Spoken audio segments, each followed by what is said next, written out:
Shalom saudara, kita mengikuti Abam. Kita masuk episode 959. Mari Pak Yehuda, kita mulai. Baik Pak, saya bacakan yang pertama dari seorang pria usia 53 tahun, menikah memiliki 2 orang anak, tinggal di Tapanuli Utara.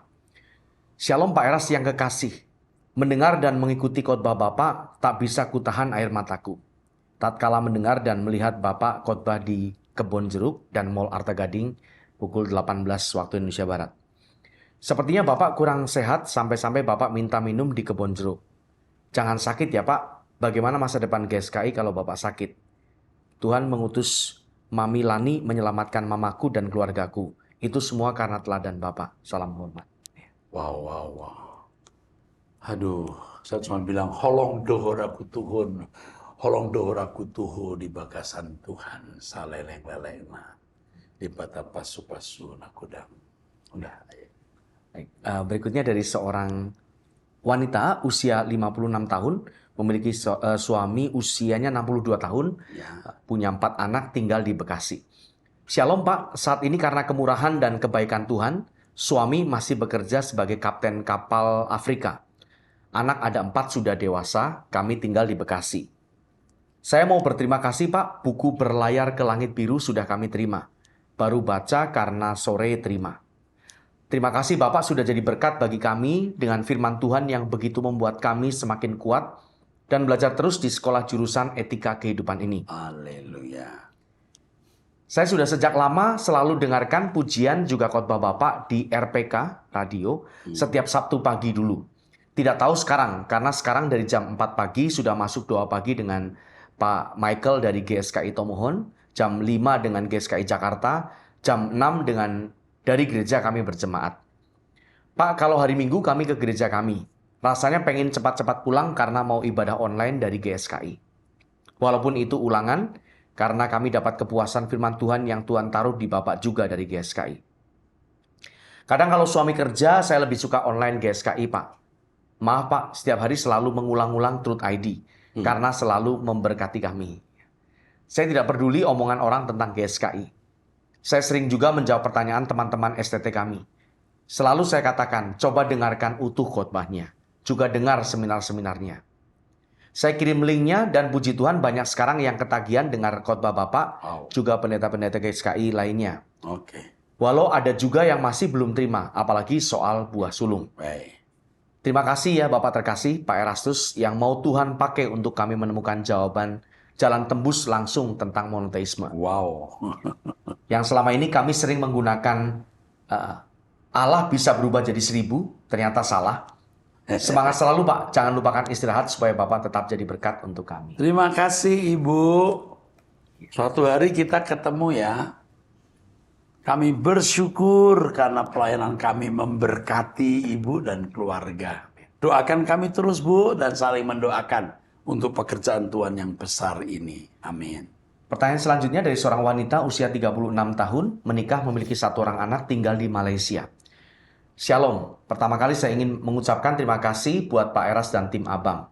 Terima kasih untuk khotbah yang banyak memberi pengertian dan jawaban dari segala persoalan hidup, serta menguatkan saya di saat-saat saya lemah dengan pergumulan hidup saya.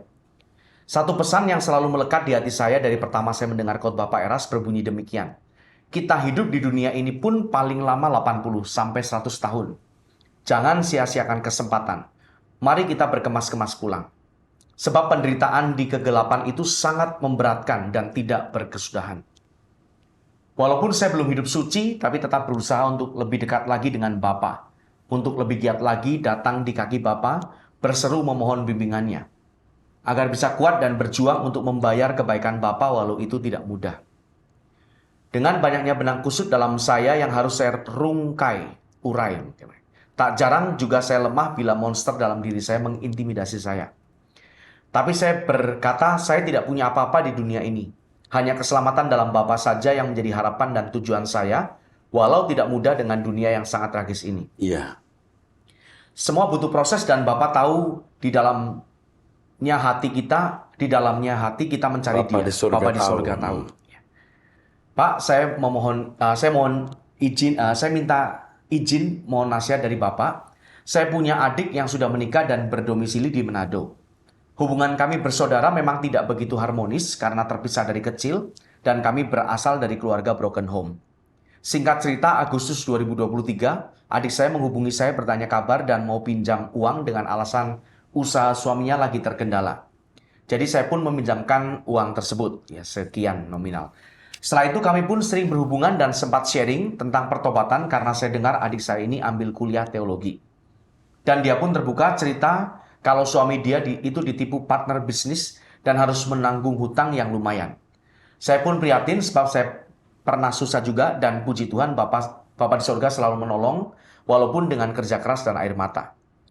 Singkat cerita bulan Januari 2024 adik saya ini diwisuda dan dia minta tolong untuk biaya sewa baju untuk wisudanya itu.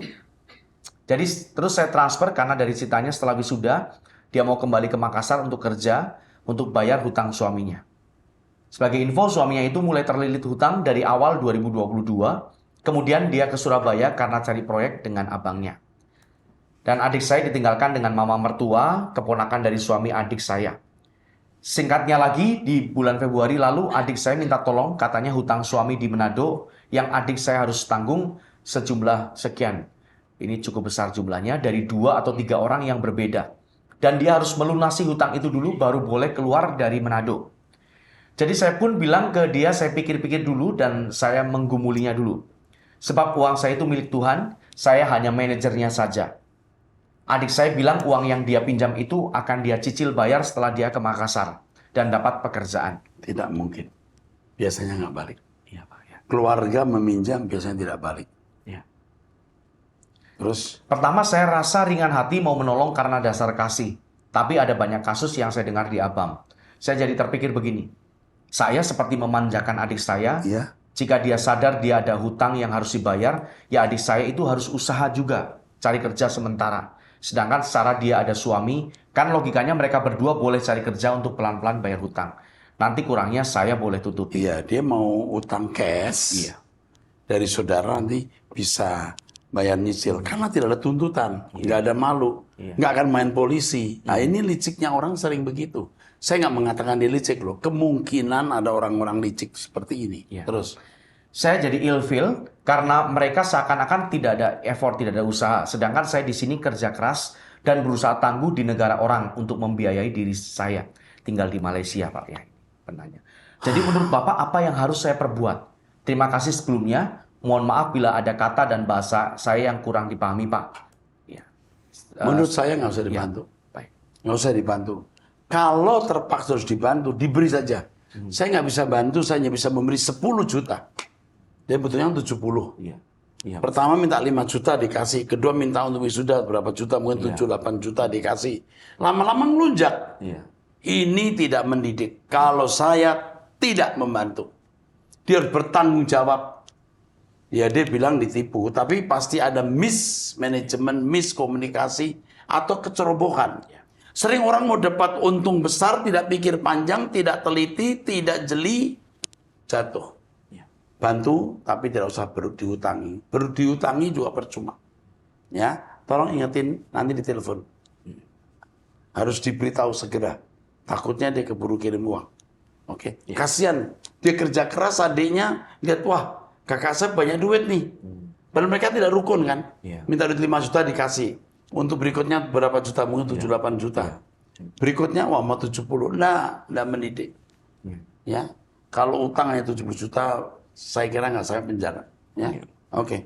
Teruskan. Baik, berikutnya dari seorang wanita usia 41 tahun belum menikah tinggal di Jakarta Selatan. Ya. Saya mau bertanya dan cerita, Pak. Saya punya kartu kredit ada 5 kartu, Pak. Saya bekerja di salah satu rumah sakit sebagai tenaga medis karena di tempat saya bekerja rata-rata gaji cleaning service itu di bawah UMR. Jadi mereka minta kreditin handphone. Karena saya punya kartu kredit dan sayang jika tidak dipakai, jadi saya gunakan buat beli handphone, buat dikredit lumayan untungnya buat bayar pajak kartunya. Ini salah. Iya. Ini salah. Iya. Nanti ada kesulitan. Saya belum membaca loh. Iya. Nanti belakang coba gimana? Saya belum baca ini. Teruskan.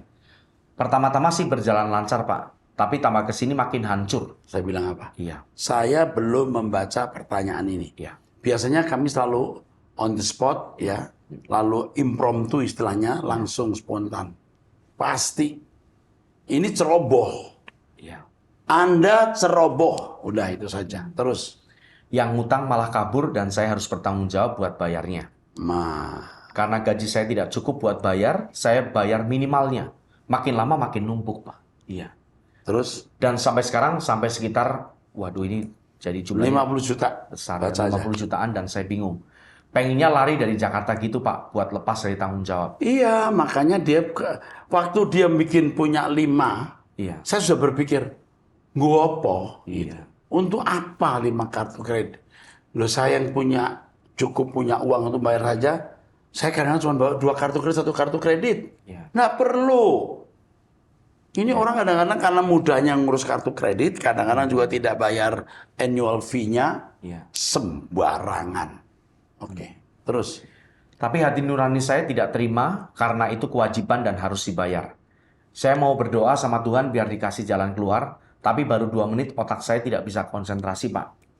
Begitu juga saya sering ikut doa pagi kalau saya ingat hutang saya dan akan didatangi debt collector, dan pernah dapat WhatsApp mau disomasi oleh salah satu pihak bank, saya tidak bisa ikut doa lagi. Doakan saya, Pak, biar saya diberi kekuatan. Enggak. Ya.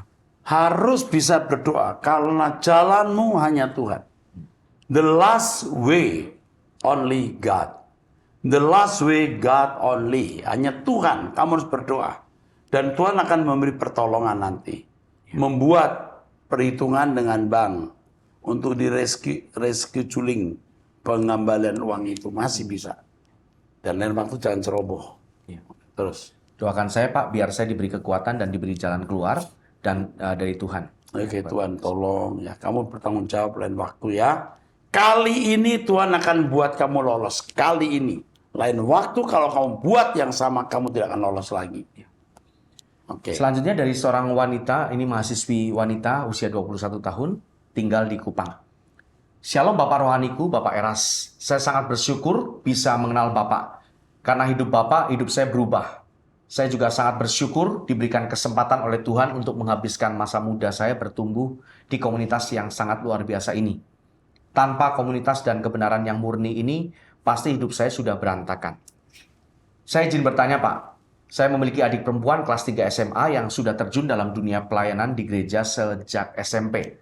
Dia dipercayakan sebagai pengurus pemuda, worship leader, di ibadah rumah tangga, dan juga main tamborin di gereja. Namun karena cita-citanya yang mau jadi pendeta, ya bukan pendeta karismatik tetapi pendeta mainstream atau protestan, ya, sehingga dia mengambil keputusan untuk pindah ke gereja tersebut dan meninggalkan pelayanannya dari satu gereja karismatik. Dan itu disetujui oleh papa mama. Minggu kemarin juga saya dapat kabar kalau dia sudah CD, padahal kan dia sudah baptis selam di gereja yang pertama. Jujur saya kecewa karena dia sudah meninggalkan pelayanannya dan pindah gereja dengan alasan cita-citanya. Menurut Bapak, apakah keputusan adik sepupu saya ini benar atau tidak, Pak? Terima kasih, Tuhan Yesus memberkati Bapak dan tim. Itu harus dipertanyakan ke Tuhan. Apakah keputusan itu benar atau tidak? Tetapi dengan cara dia meninggalkan pelayanan, itu yang membuat saya menjadi kurang yakin adikmu ini hidupnya benar tidak. Saya khawatir dia hanya memburu citra diri. Kalau jadi pendeta di gereja mainstream kok kelihatan lebih terhormat dari gereja Pentakosta atau karismatik atau gereja sejenisnya itu. Itu. Ya. Jadi jika demikian itu namanya ada unsur gila hormat. Kalau orang mau melayani Tuhan di mana saja, dia mestinya berdoa. Tapi dengan langkah ini saya tidak yakin langkahnya benar. Ya. Ya, itu loh, itu saja ya. Oke, teruskan. Selanjutnya dari seorang wanita usia 28 tahun belum menikah tinggal di Jakarta. Shalom Pak Eras, my spiritual father, dan all team, semua tim Abang, Rehoboth Church. Sejak 2014 sampai sekarang saya mengikuti pengajaran Bapak. Semua saya ikuti, tak ada satupun yang terlewatkan sampai sekarang.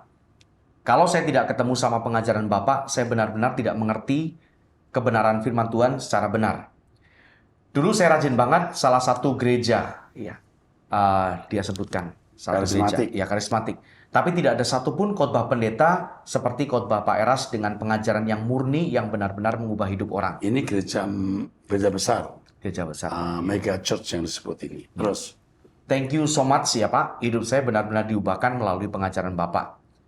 Dari awal mulai doa pagi sampai sekarang saya selalu ikutin. Saya bangun jam 4.30. Saya bekerja di salah satu tempat di Jakarta ya, iya di Jakarta. Orang-orang kantor saya toksik banget, mulutnya jahat-jahat dan jelekin satu sama lain. Makanya saya tidak mau bergaul sama mereka, Pak. Saya hanya diam dan diam. Saya dikatain tidak punya teman. Karena saya menguasai lidah ini, jadi saya tidak mau mengucapkan kata-kata yang Tuhan tidak berkenan. wah, keren ini keren nih. Terus, Tambah lagi direktur saya, Pak. Orangnya suka marah-marah tergantung mood dia, Pak. Akhir-akhir ini saya pengen resign dari kantor saya, tapi saya belum melamar pekerjaan yang lain. Mohon doanya untuk saya, Pak, agar saya dapat pekerjaan yang baru. Terima kasih, Pak. Tuhan Yesus memberkati. kalau kamu pindah kerjanya karena lingkungan seperti itu, kamu tidak kokoh. Ya. Boleh kamu cari kerjaan, tapi lingkungan itu harus melatih dirimu jadi orang yang kokoh, yang kuat, yang rohani. Kalau seorang perenang belajar berenang hanya di kolam renang yang dalamnya 120 cm, dia tidak akan jadi perenang hebat. Dia harus belajar berenang dan berenang di laut yang ada gelombang dan ombaknya sampai 2 meter. Baru top. Jangan pindah kerja dulu, ya nak? Amin. Haleluya. Keren. Saya lanjutkan, Pak. Berikutnya dari seorang wanita usia 33 tahun, menikah, punya 2 orang anak, tinggal di Malang. Ya. Shalom Pak Eras dan tim Abam. Saya bersyukur dengan adanya Truth ID, semakin membawa saya untuk mengenal Tuhan lebih dekat. Saya mulai belajar puasa, mengendalikan scroll handphone, dan belajar untuk memetakan waktu saya setiap harinya, Pak. Bagus. Oke. Terus. Saya yang dulunya berontak dalam hati ketika doa saya tidak dikabulkan. Sekarang mulai memahami bagaimana cara berdoa dengan penyerahan diri. Amin. Saya mulai bisa merasakan doa hamba Tuhan yang terasa basah dan yang kering. Ternyata hal ini bisa kita rasakan apabila kita mau belajar bergaul dengan Tuhan. Benar. Terus. Bukan untuk merasa lebih rohani. Saya juga masih belajar, Pak. Tapi memang beda rasanya. Iya, kalau seseorang itu bergaul dengan Tuhan, benar-benar mengalami perjumpaan dengan Tuhan, dia bisa membedakan roh. Hamba Tuhan itu basah atau kering. Artinya basah itu rohani, hidup suci, takut akan Allah, atau tidak. Terus. Saya menyadari bahwa saya sedang digarap Tuhan. Kesombongan saya sedang dikikis Tuhan habis-habisan. Dan memang proses ini terasa menyakitkan serta mengecewakan. Tetapi saya harus belajar untuk melepas pengampunan. Dan di tahun ini saya mendapat tanggung jawab menyelesaikan pekerjaan yang berat. Menurut saya berulang kali saya berontak, bersungut-sungut ingin lari saja dari tanggung jawab itu, seperti kisah Yunus, dan terus-terusan mengasihani diri sendiri. Suatu ketika saya mendapati berkas pekerjaan yang saya upload untuk keperluan pekerjaan, lenyap semua tak bersisa. Tubuh saya bergetar dan seketika terasa lemas. Menuju perjalanan pulang, saya merasa ada suara di hati saya. Jangan mengandalkan kekuatanmu sendiri. Iya.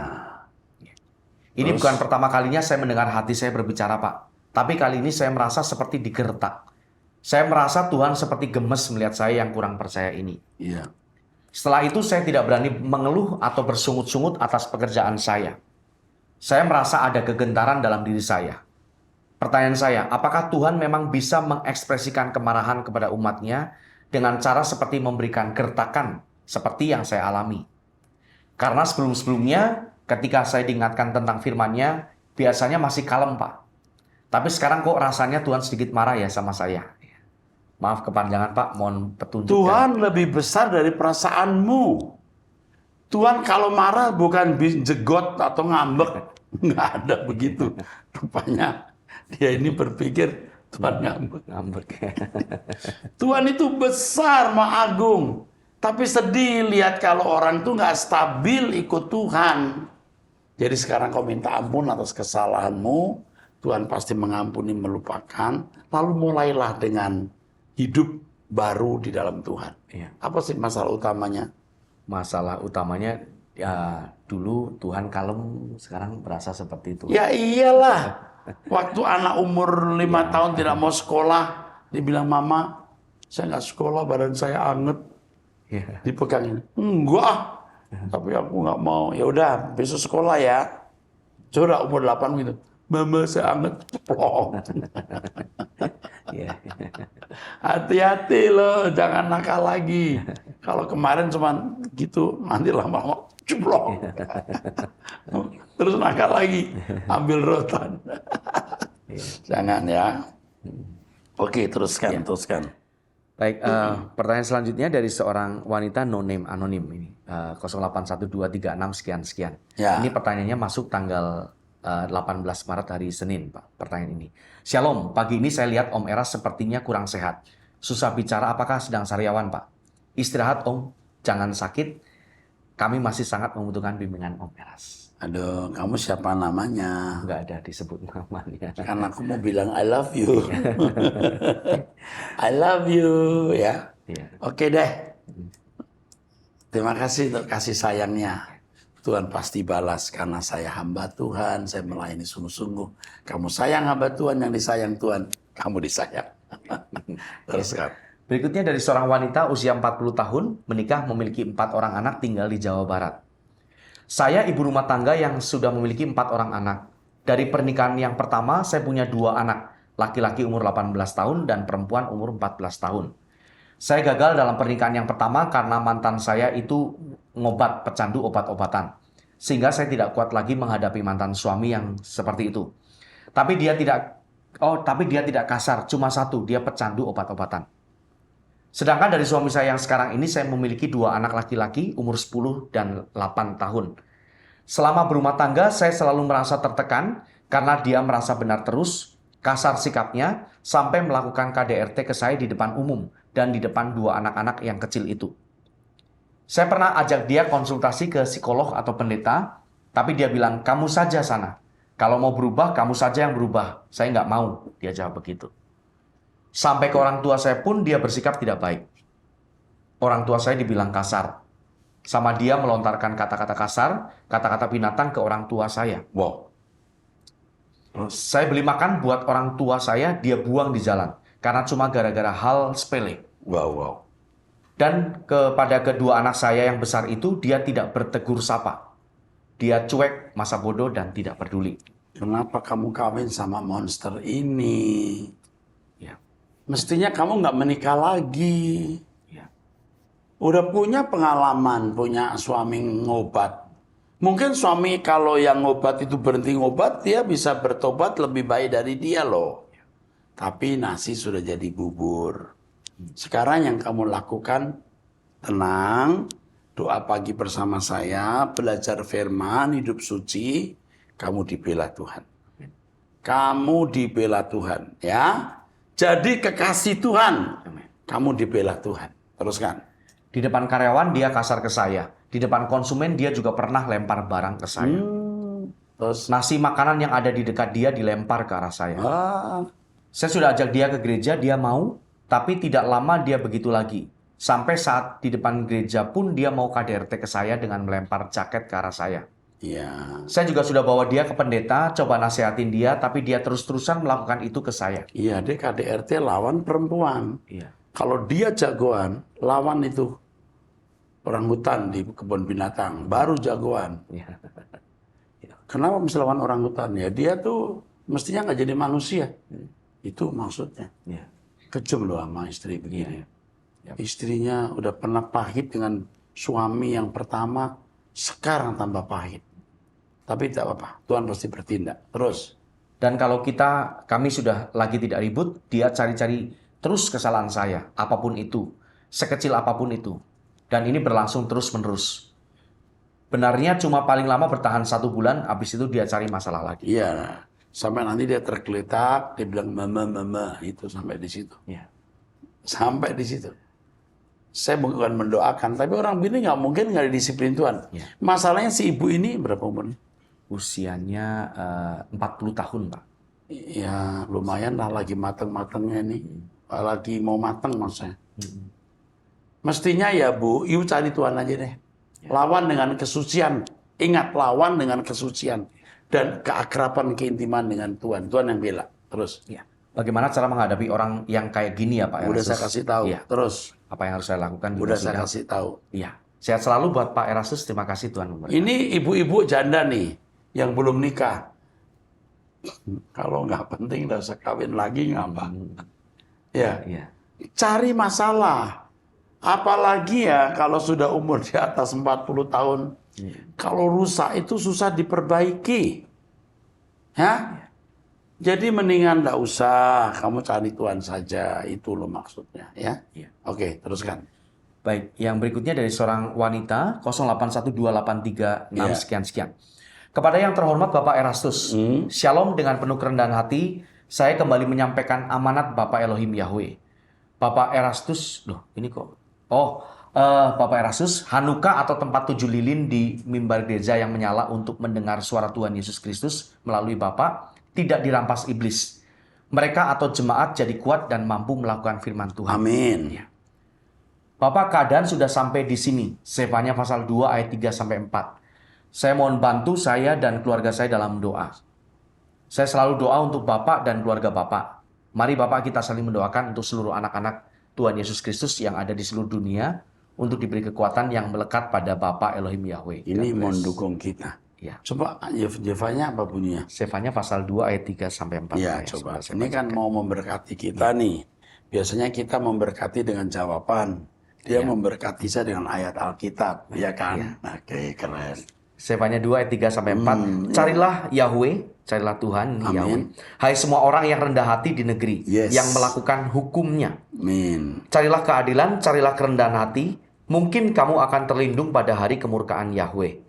Sebab Gaza akan ditinggalkan orang dan Askelon akan menjadi sunyi. Oke, Astia ya, dan seterusnya. Jadi kita harus cari Tuhan. Ya. Memang sudah beberapa bulan ini, wah kita doa puasa, doa terus. Dan sering kalau Tuhan bangunkan malam, sering kita berdoa. Sampai kita kurang tidur sebenarnya, sering kurang tidur. Tapi perjumpaan dengan Tuhan itu memang luar biasa. Dan akhirnya saya memotivasi STT Kumene menjadi sekolah menemukan Tuhan. Ya. Oke, teruskan. Dari seorang wanita usia 55 tahun, menikah tinggal di Papua. Shalom Bapak Pendeta Dr. Erastus Abdono yang kami hormati. Izinkan saya bertanya, apakah salah atau berdosa kalau saya tidak mengurus dan datang dalam pernikahan anak saya? Karena saya memang tidak setuju dia menikah dengan seorang laki-laki kasar, perokok, dan pemabuk. Saya sudah berusaha pisahkan mereka dengan cara membawa anak saya ke Makassar. Tetapi dia menipu saya dan mengatakan bahwa dia sudah hamil. Mungkin dia berpikir kalau dia bilang dia sudah hamil akan saya setujui untuk menikah. Saya bilang, saya tidak akan nikahkan walaupun kau sudah hamil. Biarkan anak itu lahir, nanti kita lihat dan pelihara. Daripada kau nikah dan sengsara sepanjang hidupmu. Sekarang kamu bertobat dan berbalik kepada Tuhan karena kau sudah salah jalan. Namun rupanya sudah nekat mereka berdua. Laki-laki datang ke Makassar dan mereka lari. Ini satu agama kayaknya ya. Kalau beda agama pasti dikasih tahu. Oh, Cuman kasar aja. Terus? iya. Itu cerita kejadiannya yang membuat hati saya sedih bercampur marah. Tetapi saya tidak tahu mau berbuat apa. Mohon saran dan petunjuk apa yang saya akan lakukan atas keadaan ini. Dan salahkah kalau saya tidak setuju untuk menikahkan mereka walaupun sudah hamil? Salahkah atau berdosakah kalau saya tidak urus dan tidak hadir saat mereka menikah? Demikian pertanyaan saya dan terima kasih atas jawaban Pak Pendeta Erastus dan tim. Oh, ini ada tambahan pertanyaan. Dengan kejadian ini saya jadi malu untuk terlibat dalam pelayanan karena anak saya tersebut. Rasanya saya tidak berhasil mendidik untuk dekat ke Tuhan. Mohon masukannya Pak Pendeta, apa yang harus saya lakukan? Hidup itu tidak mudah.